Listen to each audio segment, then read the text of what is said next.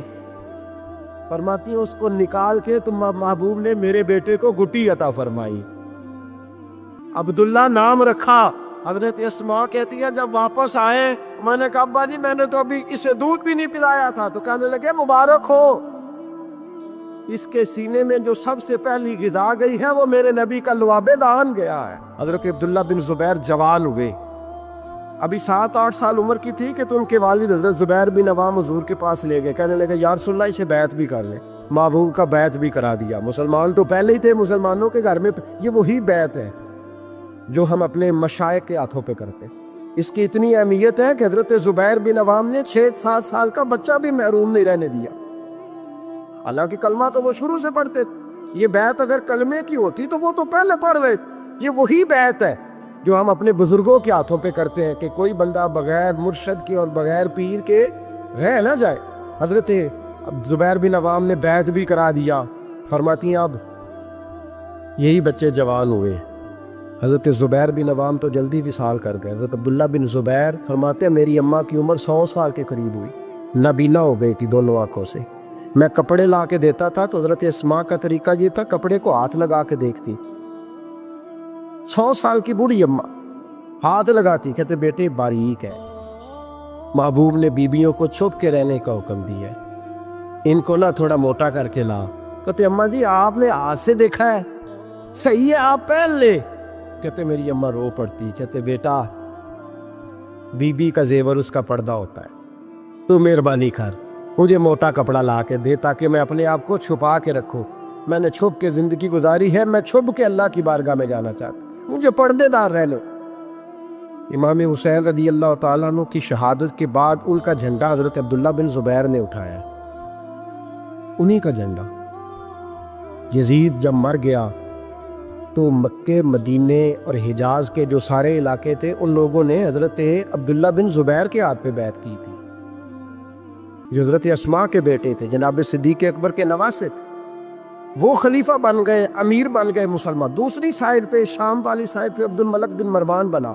اس نے یہ جو تعمیر کعبہ ہوئی ہے نا دوبارہ سے، جن بنیادوں پہ اب کعبہ ہے، انہی بنیادوں پہ حضرت عبداللہ بن زبیر نے بیت اللہ کو بھی دوبارہ تعمیر کروایا تھا، کیونکہ یزید کی فوجوں نے جب حملہ کیا تو بیت اللہ کے کچھ حصے شہید ہو گئے، تو جناب عبداللہ بن زبیر نے اسے بھی دوبارہ بنوایا۔ عبد الملک بن مروان نے حجاج بن یوسف کو ان کے مقابلے میں بھیجا، لڑائی ہونے لگی، 5.5 مہینے جنگ ہوتی رہی۔ حضرت عبداللہ بن زبیر کی فوجیں کچھ تو شہید ہو گئے، لوگ کچھ بکھر گئے، آپ اکیلے رہ گئے۔ کہتے میری 100 سال کی بوڑھی اماں، میں اماں سے مشورہ کرنے آیا، حضرت اسماء سے۔ بچے اس لیے بزدل ہوتے ہیں کہ باپ انہیں دلیری سکھاتا ہی نہیں۔ کہتے 100 سال کی بوڑھی اور نابینا اماں، کیوں نہیں بچے جہاد کے لیے تیار ہو رہے؟ مائیں کہتی ہیں شاید گھر میں رہیں گے تو موت نہیں آئے گی، شاید ہی اندر رہیں گے تو بچ جائیں گے۔ فرماتی 100 سال کی بوڑھی اماں سے جا کے کہا اماں اب تو میں تقریباً اکیلا رہ گیا ہوں، کیا کروں؟ تو کہتے میری ماں کہنے لگی حضرت اسماء بیٹے پہلے تو یہ بتا کہ تو حق پہ ہے کہ نہیں؟ یہ میں نے کہا اماں ہوں تو میں حق پہ۔ تو کہنے لگی جا پھر میدان میں کھڑا ہو جا اور جا کے لڑ، جب تک رب کو منظور ہوگا تجھے زندگی دے گا، اور بیٹا یاد رکھ جسے شہادت ملتی ہے اسے بھی اللہ کی مدد کے ساتھ ہی ملتی ہے، شہادت بھی اللہ کی مدد سے ملتی ہے، میدان میں جا۔ تو کہتے میں نے اپنی اماں سے کہا اماں یہ جو حجاج ہے بڑا ظالم ہے، سنا ہے جب کسی کو قتل کرتا ہے تو لاش کے ٹکڑے ٹکڑے کر دیتا ہے، وجود سارا کاٹ ڈالتا ہے۔ تو کہتے میری اماں میرے کندھے پہ تھپکی دے کے کہنے لگی بیٹے بکرے کو صرف ذبح ہوتے وقت تکلیف ہوتی ہے، جب اس کھال اتاری جائے تو کوئی تکلیف نہیں ہوتی، جب اس کا گوشت بنایا جائے تو کوئی، تو بیٹے گھبرانا نہ، رہنا میدان کے اندر، دیکھنا میں تجھے بھاگتا ہوا نہ سنوں، جا میرا بیٹا اللہ تیری مدد کرے گا۔ حضرت عبداللہ بن زبیر کہتے ہیں میری ماں کی گفتگو نے میرے وجود کو فولاد کر دیا۔ فرماتے ہیں جذبہ جہاد میری اماں نے میرے سینے میں بھر دیا۔ جب میں نکلا میدان میں تو حضرت اسماء پھر پکارنے لگی، کہنے لگی عبداللہ یہ یاد رکھنا کہ تم اس کے بیٹے ہو جس کو میرے نبی نے اپنا حواری کہا تھا، اور نبی پاک نے تیرے باپ کو دنیا میں جنت کی بشارت دی تھی، اور یاد رکھنا کہ تیری دادی مصطفیٰ کی سگی پھپھی تھی، اور یہ بھی یاد رکھنا کہ تیرے نانا وہ ہے جنہیں دنیا صدیق اکبر کہتی ہے، اور یہ بھی ذہن میں رکھنا کہ تیری خالہ وہ ہے جو ام المومنین سیدہ عائشہ ہے۔ بیٹا جب میدان میں لڑنا تو اپنے خاندانی وقار کا ضرور خیال رکھنا، یاد رکھنا تم کون ہو، کس کے بیٹے ہو، کس کے بھانجے، کس کے بھتیجے، کس کے نواسے، خیال رکھنا۔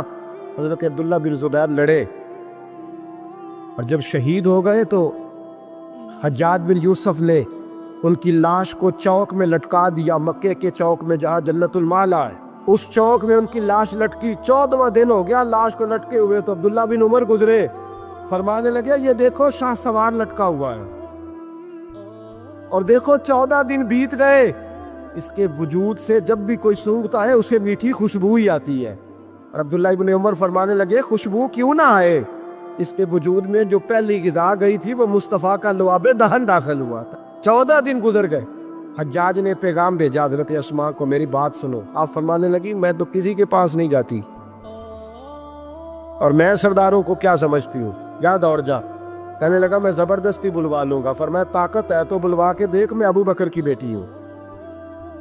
حجاج خود ملنے آیا اور آ کے کہنے لگا میرے بارے میں آپ کا کیا خیال ہے؟ تو حضرت اسماء کہنے لگی خیال کیا ہونا ہے، نبی پاک نے فرمایا کہ میری امت میں ایک کذاب آئے گا، ایک قاتل آئے گا۔ کذاب مختار سقفی تھا اور قاتل تو ہے۔ کہنے لگا تجھے پتہ نہیں چلا میں نے تیرے بیٹے کا کیا حال کیا؟ وہ جا کہتے ہیں ایسا جملہ کا حضرت اسماء نے کہ میری سوچ ہی بدل دی، میں نے کہا دیکھا میں نے تیرے بیٹے کا کیا حال کیا؟ تو حضرت اسماء کہنے لگی تو نے تو صرف اس کی دنیا خراب کی ہے، اس نے تو تیری آخرت خراب کر دی ہے۔ یہ سمجھ نہیں آئی؟ تو نے دنیا خراب کی، اس نے تو تیری آخرت خراب کر دی، ابھی تو سمجھا نہیں؟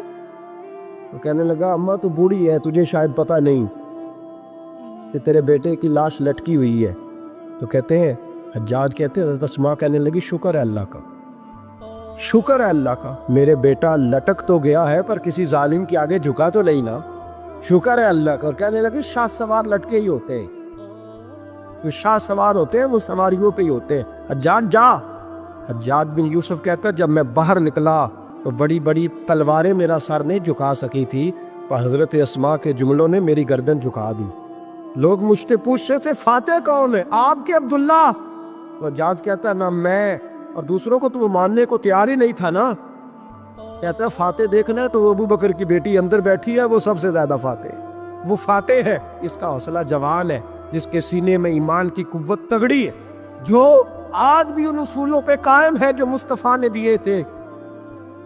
حضرت اسماء اپنے بیٹے کے شہادت کے 3-4 دن کے بعد ہی وصال کر گئی۔ 100 سال کی اسماء کا جب جنازہ اٹھا تو پھر دیکھا مکے کے لوگوں نے اور مدینے کے لوگوں نے کہ بادشاہوں کے جنازے میں اتنی خلقت نہیں آتی جتنی اس خاتون کے جنازے میں لوگ آئے، اور لوگ کہہ رہے تھے آج وہ خاتون دنیا سے گئی ہے جس خاتون نے اپنی زندگی کے 80 سال رسول اللہ کے دین کو دیے۔